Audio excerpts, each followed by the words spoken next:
jammetta illi qed ninsterqu 200 miljun kull sentejn.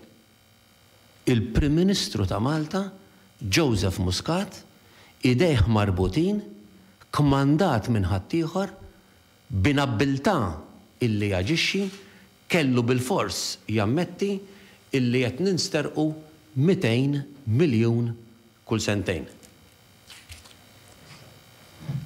L-oppożizzjoni fil-fema tiegħi il-kritika milli fimtien hija li l-pajjiż qed jħallas 200 miljun iktar fuq korruzzjoni qed jingħad u 50 euros per megawatt per hour. Jidir li jekk qiegħda tgħid l-oppożizzjoni.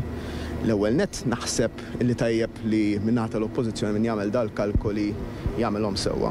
Għax 50 megawatts per hour għal 205 megawatts kemm tipproduċi il-power station jiġu jissu 10,500 euro, jekk tagħmilhom għal 24 siegħa jiġuk mal-250,000 euro kull jum, jekk tagħmilhom 35 għal 365 ġurnata jiġuk 98 miljun, ma jiġukx 200 miljun. Jiġifieri hemm diskrepanza mill-kalkoli tal-oppożizzjoni ta' 110 miljuni.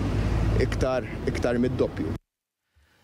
Il-numri tal-Prim Ministru ovvjament huma żbaljati, mhumiex 50 megawatt fis-sija huma 205 megawatt fis-sija, mhumiex 50 euro fis-sija mal-preċiżjoni 50 euro 64 cents, qisu l-Prim Ministru sodisfatt illi qegħdin ninsterqu 98 miljun fis-sena.